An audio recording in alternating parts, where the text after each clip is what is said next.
Okay guys, to work number 4, you're going to need to know the area of a trapezoid, which is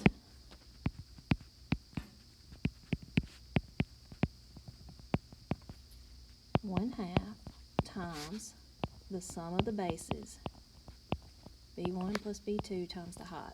The bases are the top and the bottom, okay? So you add those together and put that in the parentheses, times a half times the height. Okay, now, the height will be how tall is the trapezoid. We know that the rectangle is 4 inches tall. Okay, and we know that the whole, let's call it a house because it kind of looks like a house. We know that the whole house from bottom to top is 7 inches. So if the rectangle is 4 inches tall, then that means that the trapezoid must be 3 inches tall. Okay, and the next thing, we know that from here to here is 14 inches. We know that from here to here is 8 inches. Okay, what we don't know is from here to here and here to here. Okay, if the whole thing is 14 inches and that middle part is 8 inches, that leaves 6 inches to be divided between the two triangles. So that means 3 inches here, 3 inches here. Now you've got 3 inches plus the 8 inches plus the 3 inches, which totals 14 inches, which is correct.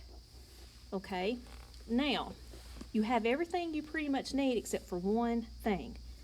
To find perimeter, remember, you have to add all the sides like if you were building a fence around it.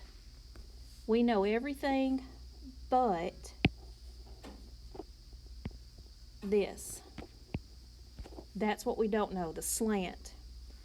So this is where you're going to have to remember how to do the Pythagorean theorem, which is how you find the missing side of a right triangle, which when we drew the height, we created 2 right triangles. Pythagorean theorem is a squared plus b squared equals c squared. The sides, a and b, can be either side, it doesn't matter. C, though, that's the hypotenuse. That's always the slanted side, the side opposite the right angle, which is the side you need.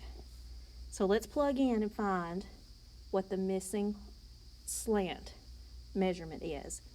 Okay, let's let A and B, they're both going to be 3 inches because if you'll look, remember we said this base was 3 inches and the height was 3 inches. 3 inches, 3 inches. So that's easy. So we're going to say a squared, which would be 3 squared, plus b squared, which is also 3 squared, equals c squared, which is what we're looking for. 3 squared is 9. 9 plus 9 is 18. Okay, we're looking for c, not c squared. Well, the opposite of squaring is square root. And I just happen to know that the square root of 18, you can just round, is about 4.2. So we found our missing side to be 4.2. Now you have everything you need to find the perimeter. And remember, for the area, you'll do length times width of the rectangle, but then to find the area of the trapezoid, you'll use that formula I've written up there, and then you'll add those two together. Okay guys, I hope this helps. Let me know if you need anything.